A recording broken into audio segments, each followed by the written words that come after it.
من يهده الله فلا مضل له ومن يضلله فلا هادي له ونشهد أن لا إله إلا الله وحده لا شريك له ونشهد أن سيدنا ومولانا محمدا عبده ورسوله أما بعد فإن خير الحديث كتاب الله وخير الهدي هدي محمد صلى الله عليه وسلم وشر الأمور محدثاتها كل محدثة بدعة وكل بدعة ضلالة وكل ضلالة في النار.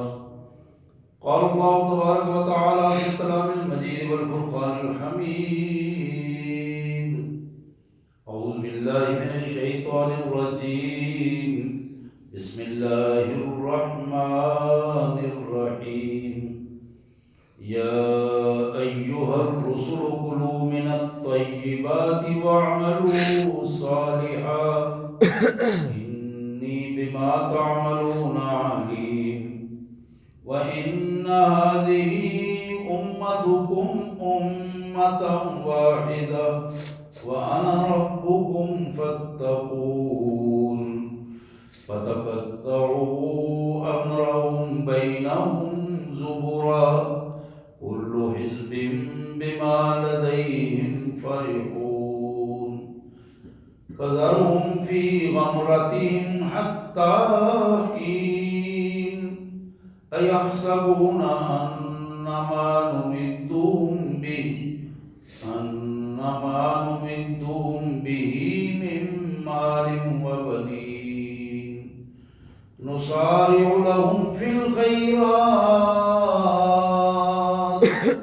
بل لا يشعرون.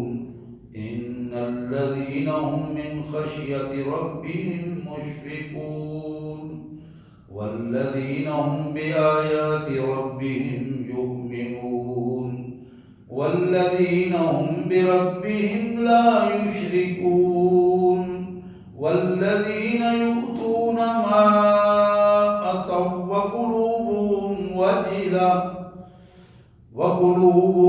وجلة أنهم إلى ربهم راجعون.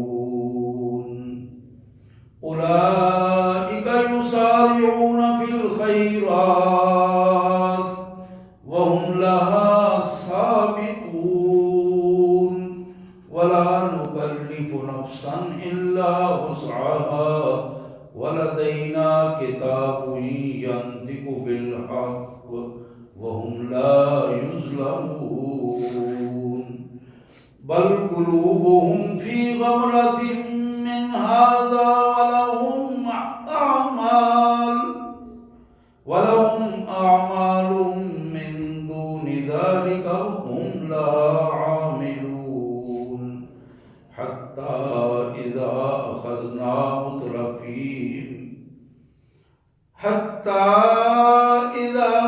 أخذنا مترفيهم بالعذاب إذا هم يجهرون.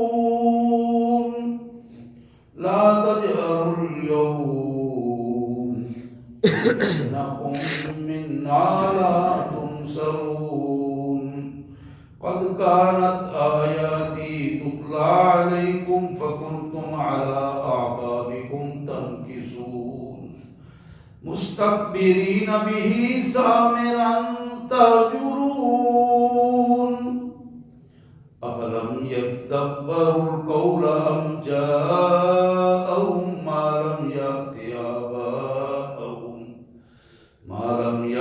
آباءهم الأولين أم لم يعرفوا رسولهم فهم له منكرون. آمنت بالله صدق الله العظيم. اللهم صل على سيدنا ومولانا عبدك ورسولك وحبيبك محمد النبي الأمي وعلى آله وأصحابه وبارك وسلم. اللهم صل على جميع الأنبياء والمرسلين وعلى الملائكة المقربين وعلى سائر الصحابة والتابعين وعلى عباد الله الصالحين۔ اللہ کے پاک کلام قرآن مجید میں یہ 18واں پارہ ہے اور سورہ مومنون، 18واں پارہ سورہ مومنون، سورہ مومنون کی آیت نمبر 51 سے لے کر آیت نمبر 69 تک یہ آیات میں نے تلاوت کی ہیں۔ آیت نمبر 51 سے آیت نمبر 69 تک آئیے ان آیات کا سادہ سا مفہوم اور پھر اسی منظر میں اس کے پس منظر میں مختصر سے گفتگو۔ اللہ کے مبارک نام سے جو بڑا مہربان، بہت زیادہ رحم کرنے والا ہے۔ یا ایھا الرسل، اے وہ لوگوں جن کو میں نے اپنے بندوں کی طرف پیغام لے جانے کے لیے منتخب کیا ہے، کلوا من طیبات، تمہارے لیے پہلا حکم یہ ہے اپنے کھانے پینے کی چیزوں میں احتیاط کرو اور طیب چیزوں کو استعمال کرو، پاک اور حلال چیزوں کو استعمال کرو۔ وَاعْمَلُوا صَالِحًا، اور نیک اعمال کرو اور اپنے آپ کو سنوارو۔ انی بما تعملون علیم، اور جو کچھ تم کر رہے ہو میں بخوبی اسے جانتا ہوں، ایک ایک چیز تمہاری میری نظر میں ہے۔ وَإِنَّ هَذِهِ أُمَّتُكُمْ أُمَّةً وَاحِدَةً، لوگوں یہ سارے رسول آدم علیہ السلام سے لے کر محمد کریم تک یہ جتنے رسول بھی آئے، ہم نے ان سب کو ایک امت کا ایک حصہ بنا کر بھیجا۔ یہ سارے کے سارے ایک ہی امت تھے، ایک ہی دین لے کر آئے، ایک ہی امت کی طرح آئے، اور میرا ایک ہی پیغام میرے بندوں تک انہوں نے پہنچانے کے لیے ذمہ داری ادا کی۔ وَأَنَا رَبُّكُمْ فَاتَّقُونِ، اور میں ہی تمہارا پروردگار ہوں، تمہیں میرا تقوی ہی اختیار کرنا چاہیے۔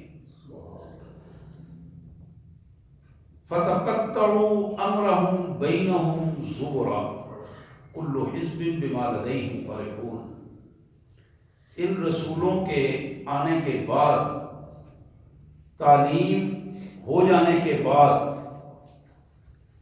عام لوگوں کی پوزیشن یہ تھی کہ ان ظالموں نے آپس میں اختلاف پیدا کیا، ٹکڑے ٹکڑے ہو گئے، اور نتیجہ یہ نکلا کہ وہ گروہ گروہ بن گئے۔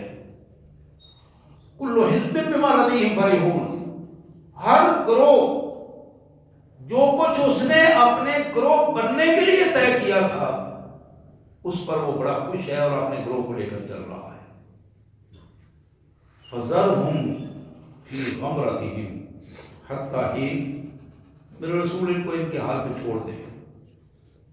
فذرہم فی غمرتہم، یہ جن گمراہیوں میں ڈوب رہے ہیں نا، ان کو چھوڑ دیں انہیں گمراہیوں میں، ان پہ زیادہ محنت کرنے کی ضرورت نہیں، پیغام آپ پہنچا دیں اور پھر دیکھیں حتیٰ ہی ایک خاص وقت تک ان کو چھوڑ دیں، اس کے بعد پھر ہم ان سے خود نپٹیں گے۔ اَيَحْسَبُونَ أَنَّمَا نُمِدُّهُم بِهِ مِن مَالٍ وَبَنِينَ، ان لوگوں کی سوچ یہ ہے ہم انہیں اولاد دے رہے ہیں، جوان بیٹے ہیں، کڑیل جوان ان کے ساتھ ہیں، بھائی ہیں، افرادی قوت ہے، مال ہے، جاگیریں ہیں، زمینیں ہیں، کارخانے ہیں، ان کا خیال یہ ہے کہ یہ اللہ ہم سے بہت خوش ہے، یہ جو دنیا کا مال و دولت ہمیں زیادہ سے زیادہ دے رہا ہے۔ نُسَارِعُ لَهُمْ فِي الْخَيْرَاتِ، سوچ رہے ہیں کہ اللہ ہم پر بڑا راضی ہے، وہ بڑی جتنی بھی ہماری چیزیں دنیا داری میں ہیں وہ ساری اس نے ہمیں دے دی ہیں، بڑا راضی ہے۔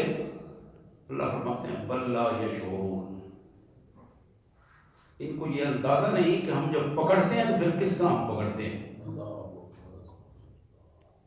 ہم نے ان کو کھلا دیا ہے، اولاد بھی دی ہے، مال بھی دیا، افرادی قوت بھی دی ہے، سب کچھ اس دنیا میں کھلا دے رہے ہیں، بندہ یہ شعور، انہیں شعور بھی نہیں ہوگا جب ہم گرفت ان پہ کریں گے تو اس کا تصور بھی نہیں کریں گے ان کی حالت پھر کیا ہوگی۔ ایک منظر یہ تھا جو کائنات کے مالک نے ہمارے سامنے رکھا۔ اب اس کا بالکل الٹ ایک دوسرا منظر ہے۔ اللہ فرماتے ہیں ان الذین هم من خشیۃ ربهم مشفقون۔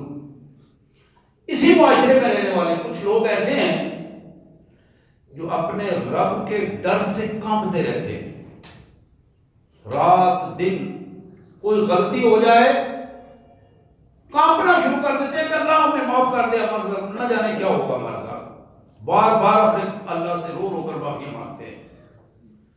والذین هم بآیات ربهم یؤمنون، یہی وہ لوگ ہیں جو اپنے اللہ کی آیات اور اللہ کے احکامات پر پورا یقین رکھتے ہیں، ایمان ہے ان پر۔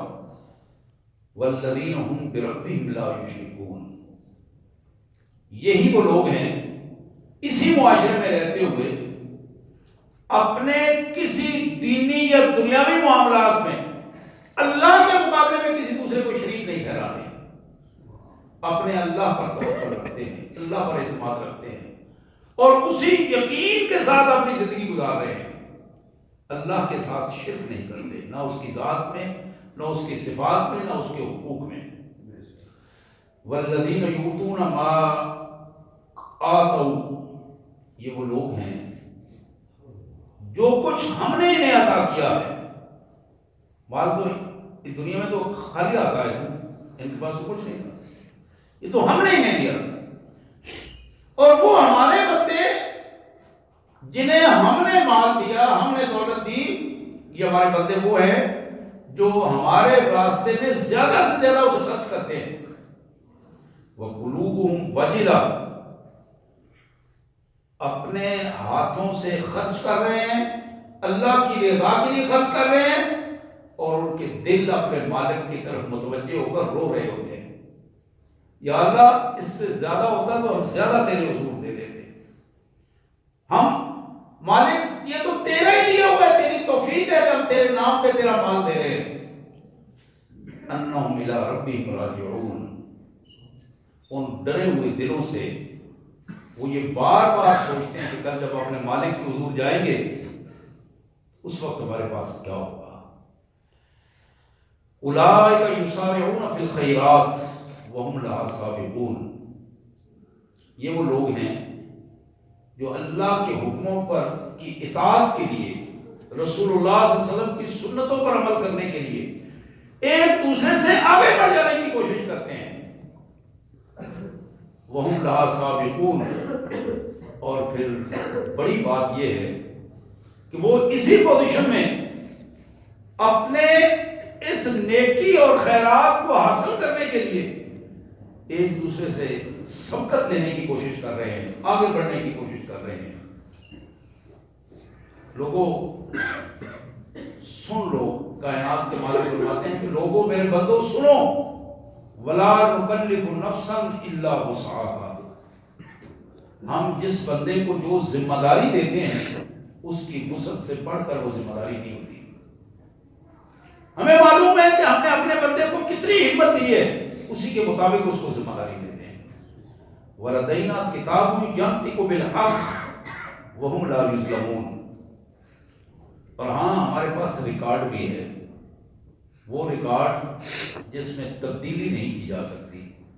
يَنطِقُ بِالْحَقِّ، وہ تو سچی سچی باتیں بتاتا ہے، حق سچ کھول کر سامنے رکھ دیتا ہے، اور کل قیامت کے دن اسی ریکارڈ کا حق جب سامنے آئے گا، وَهُمْ لَا يُظْلَمُونَ، کسی کو ذرہ برابر اس کے اجر میں کمی نہیں ہوگی۔ حقیقت یہ ہے نہ سزا میں کمی ہوگی نہ اجر میں کمی ہوگی، بل قلوبہم فی غمرۃ من ھذا، ان کے دل تو جہالت میں ڈوبے ہوئے ہیں۔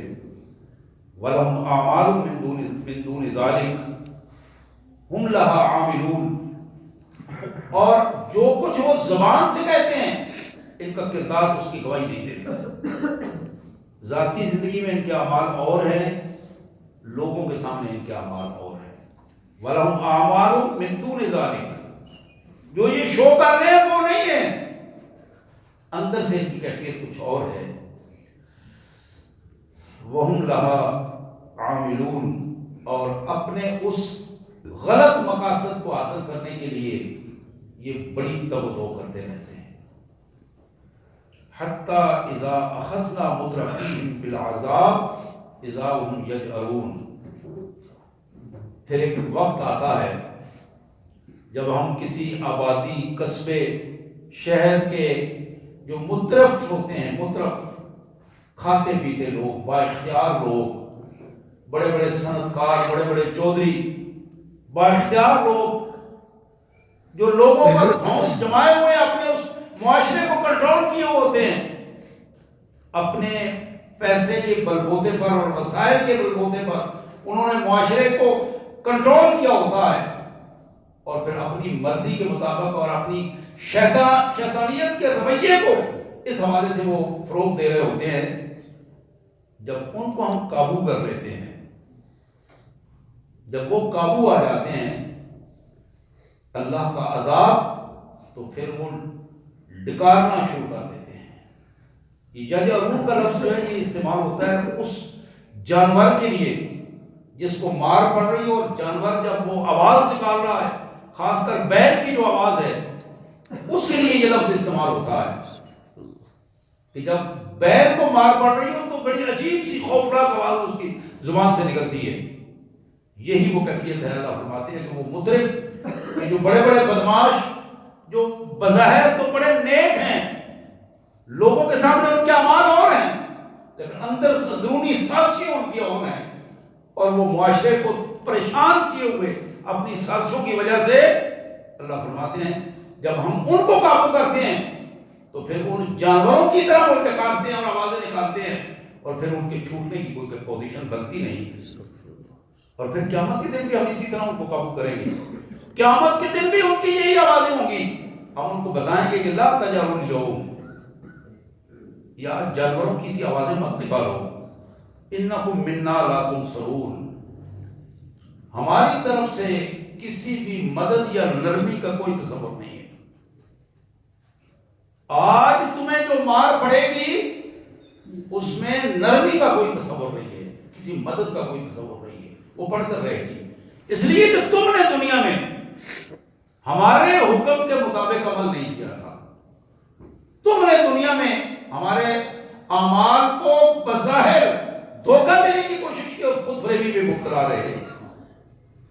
قد کانت آیاتی تتلی علیکم، تمہیں یاد ہے دنیا میں جب تم تھے تو میری آیتیں پڑھ پڑھ کر تمہیں سنائی جاتی تھی، کچھ لوگ میری باتیں تمہیں بتاتے تھے، میرے احکامات بتاتے تھے، فکنتم علی اعقابکم تنکصون، اور جب یہ آیتیں سنا رہے ہوتے تھے، یہ باتیں تم تک پہنچا رہے ہوتے تھے، تمہارا دل کرتا تھا کہ یہ جان چھوٹ جائے اس سے تو بہت بہتر ہے، یہ تو بوجھل پن پیدا کر رہا ہے طبیعت میں، اور پھر تم اپنی ایڑیوں پر پھر کر آہستہ آہستہ وہاں سے کھسکنے کی کوشش کرتے تھے، وہاں سے ہٹ جانے کی کوشش کرتے تھے۔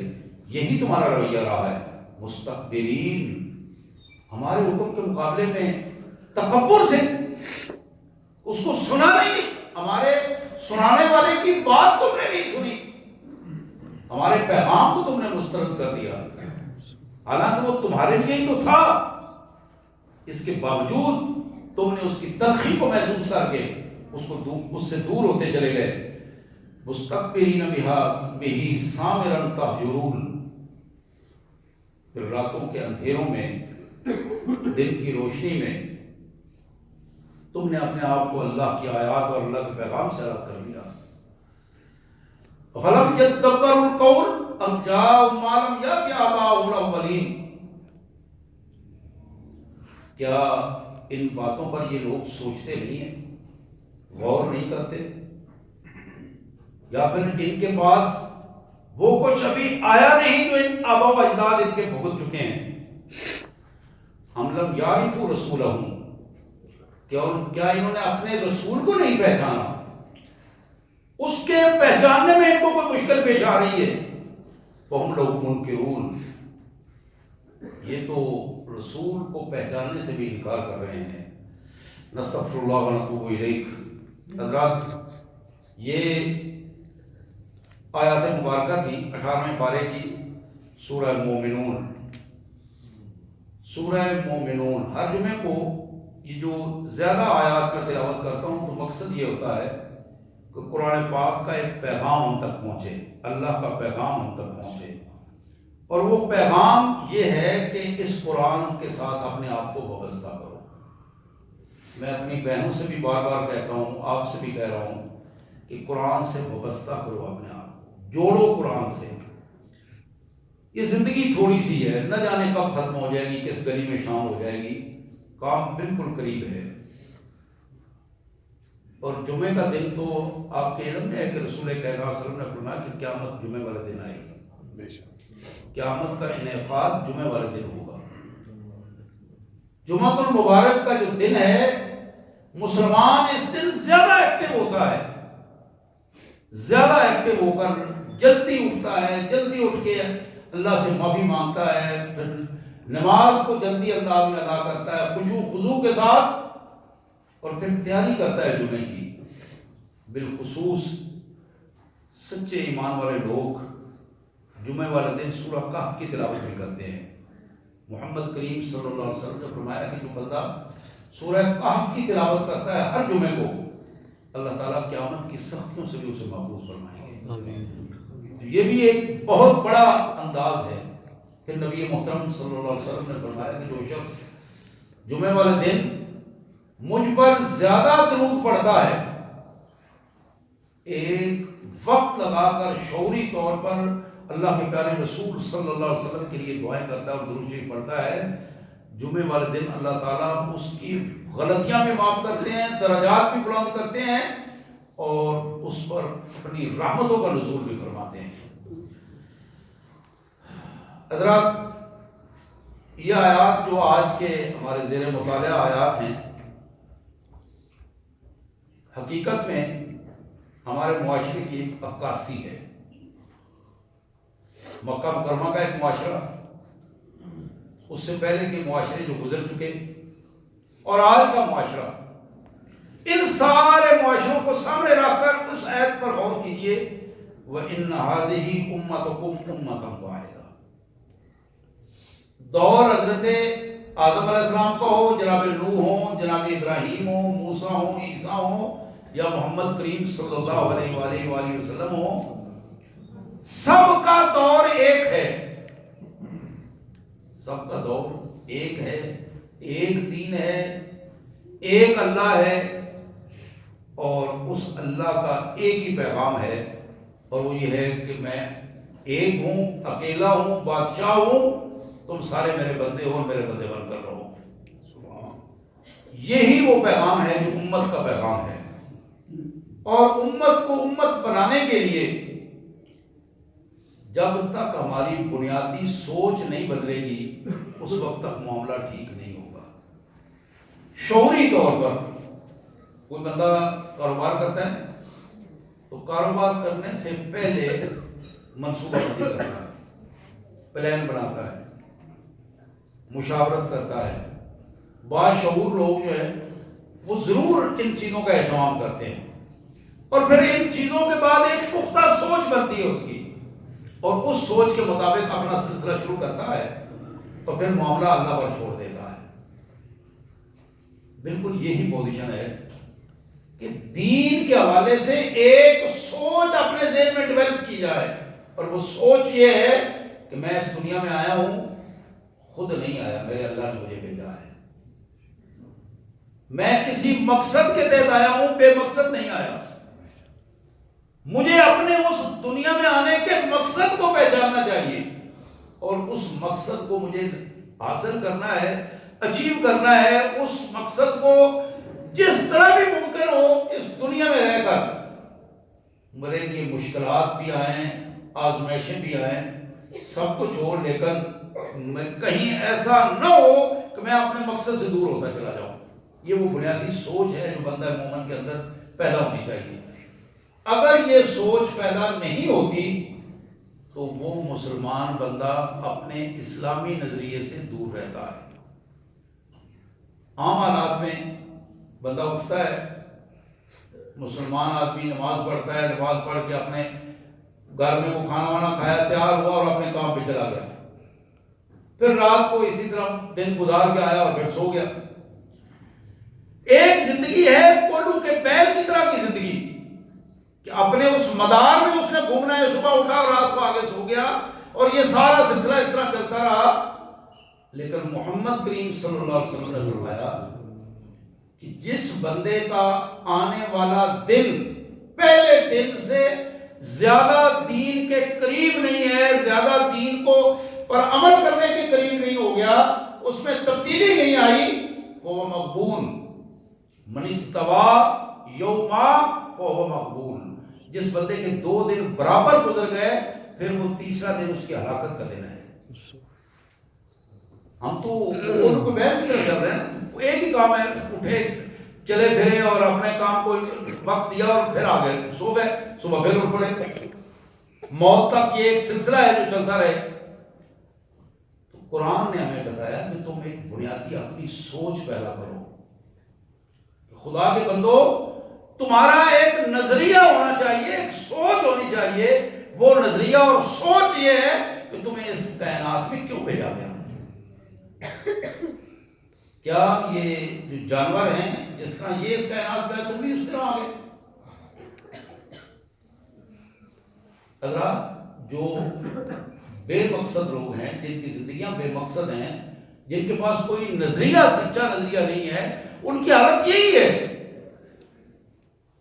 ان کی حالت یہی ہے کہ دنیا میں آ گئے اور ان کے سوچ کو یہی ہے کہ ہمیں کسی مقصد کے بغیر پیدا کیا گیا. کوئی مقصد نہیں ہمارا، مقصد یہی ہے کہ آؤ کھاؤ پیو یہ کرو اور چلے جاؤ. لیکن مسلمان کو ایک سوچ دی گئی ہے، اس سوچ کو اگر وہ بندہ اپنے اندر پیدا کر لیتا ہے تو پھر اگلا پہلو یہ ہے کہ پھر اس کے نتائج تک وہ پہنچتا ہے. اور وہ نتائج یہ ہیں کہ میں نے یہاں رہ کر زندگی گزار کے جتنی مالک کو منظور ہے پھر میں نے مرنا ہے. مرنے کے بعد ایک وقت میں نے قبر میں گزارنا ہے. یہ ہمارا ایمان ہے اور یہ وہ حقیقت ہے جو ہمارے سامنے ہے. اس کے بعد پھر حشر میں میرا حساب و کتاب ہوگا. اس کے بعد پھر جنت یا دوزخ ہے. یہ مراحل ہیں جو بندہ مومن کبھی نہیں اسے بھولنا چاہیے. ہر وقت یہ بات ذہن میں رہنی چاہیے. موت والی بات بھی، قبر والی بات بھی، حشر والی بات بھی، اور حساب و کتاب کے بعد پھر جنت اور دوزخ والی بات بھی. یہ سارے پہلو ذہن میں رہنے چاہیے. تب جا کے معاملہ جو ہے بڑی حد تک بندہ اپنے مقصد کے قریب ہوتا ہے. لیکن اگر یہ باتیں بھول جائیں، اس کے ذہن سے نکل جائیں اور وہ دنیا میں مشغول ہو جائے اور دنیا داری میں مشغول ہو جائے تو پھر اس کا مقصد سے دور ہونا اس کو مستقبل کے نتائج سے دور کر دیتا ہے. محمد کریم صلی اللہ علیہ وسلم تشریف فرمائے. یہ ابو داؤد کی حدیث مبارک ہے جو ترمذی کی بھی ہے. جناب ابو ہریرہ کہتے ہیں اتیت رسول اللہ صلی اللہ علیہ وسلم، میں اللہ کے رسول صلی اللہ علیہ وسلم کے پاس حاضر ہوا. فقلت یا رسول اللہ، میں نے عرض کیا اللہ کے رسول صلی اللہ علیہ وسلم، انا قوم من اہل البادیہ فعلمنا شیئا فینفعنا اللہ بھی. ہم دیہاتی لوگ ہیں، دیہاتوں میں رہنے والے ہیں، بہت زیادہ پڑھے لکھے نہیں ہیں. آپ خصوصی مہربانی کر کے ہمیں دین سکھائیے تاکہ ہمیں اس دنیا اور آخرت میں اس سے نفع حاصل ہو.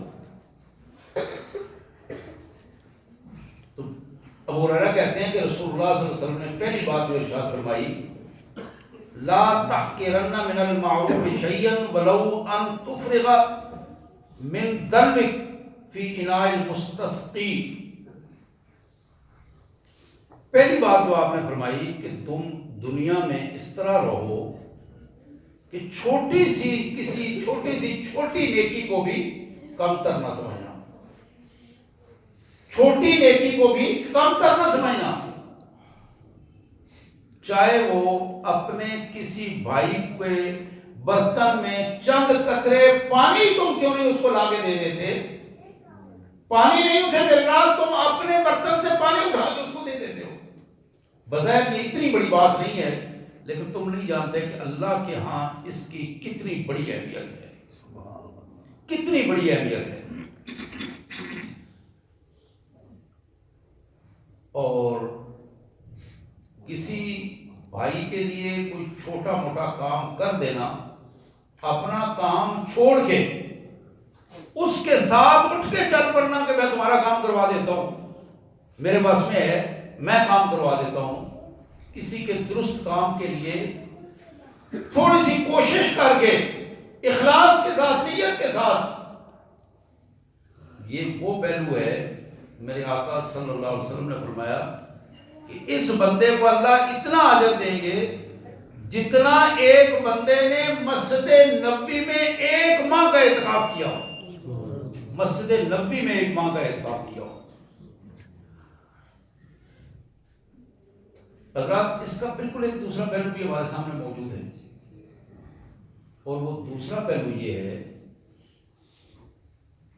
میں نے اپنے گھر کے سامنے ریت کا ڈھیر لگا دیا ہے، اینٹوں کا ڈھیر لگا دیا ہے، میں نے اپنے گھر کے سامنے پانی چھوڑ دیا ہے، اور میرا دعویٰ یہ ہے کہ یہ گھر میرا ہے، گلی میری ہے، میں جہاں رہتا ہوں، چاہے گزرنے والوں کے لیے کتنی مشکلات کیوں نہ ہو، جانے والوں کے کپڑے کتنے ہی خراب کیوں نہ ہو، نمازی کتنے ہی پریشان کیوں نہ ہو، میں اپنے گھر کے سامنے بلب نہیں جلا سکتا، اس لیے کہ اس میں مجھے پیسے پے کرنے پڑتے ہیں۔ چاہے میرے گھر کے سامنے گزرنے والے مسجد کے نمازی روزانہ وہاں پریشان کیوں نہ ہو، باتیں چھوٹی چھوٹی ہیں۔ میں اپنے گھر کے سامنے نالی کو صاف نہیں کر سکتا اس انتظار میں کہ کوئی نالی صاف کرنے والا آئے گا تو آئے گا، میرے گھر کے سامنے تو کیچڑ ہے تو کیا پڑا ہے۔ باتیں چھوٹی چھوٹی ہیں، لیکن یہ چھوٹی چھوٹی باتیں ہمارے دین کے مزاج اور بنیادی سوچ کو واضح کر دیتی ہے کہ ہم کتنے مسلمان ہیں، ہمارا اسلام سے کتنا تعلق ہے۔ محمد رسول اللہ صلی اللہ علیہ وسلم کو وہ شخص سب سے زیادہ ناپسند تھا جو اپنے دوسرے بھائیوں کے لیے مصیبت کا باعث بن جائے۔ آپ نے تو یہاں تک ارشاد فرمایا کہ مسجد میں آ کر صف کے اندر کھڑے ہوئے جب تم نماز پڑھ رہے ہو تو مجھے وہ بندہ بہت زیادہ پسند ہے جو اپنے ساتھ والے بھائیوں کے لیے مشکلات کا باعث نہیں بنتا، اتنے بازو نہیں کھولتا کہ وہ ساتھ والوں کو اس کی گولیاں لگے، اتنا اپنے آپ کو چوڑا نہیں کرتا کہ دوسرا بندہ مصیبت میں پڑ جائے، جس الفاظ ہیں کہ جس کے کندھے دوسرے مسلمان بھائی جو ارد گرد کھڑے ہیں ان کے لیے نرم ہے، اللہ کے رسول نے اسے پسند کیا اور اجر کا باعث ہوتا ہے۔ کجا کہ ہم کسی کے لیے مشکلات کا باعث بن جائیں، کسی کے لیے بہت زیادہ مسائل پیدا کر دیں، ہمارے معاشرے میں حقیقت میں وہ جہالت والے رویے آ گئے ہیں جن رویوں نے ہمیں مقاصد سے دور کر دیا ہے۔ بظاہر بہت ساری باتیں ہیں اور تلخ باتیں بھی ہیں، لیکن میرے بھائیوں، میری بہنوں، میں یہ درخواست کروں گا مرنے سے پہلے روزانہ 1 دفعہ 2-4 منٹ لگا کے ہر روز ضرور غور کیا کرو کہ آج کا دن میں نے اللہ کے حقوق کتنے ادا کیے ہیں اور کتنا اللہ کو ناراض کیا ہے، بندوں کے حقوق کتنے ادا کیے ہیں اور کتنے بندوں کو ناراض کیا ہے۔ یہ 2 ہی بنیادی پہلو ہیں۔ اللہ سے دعا ہے اللہ تبارک و تعالیٰ ان دونوں میں ہمیں سرخرو فرمائے۔ واخر دعوانا الحمدللہ رب العالمین۔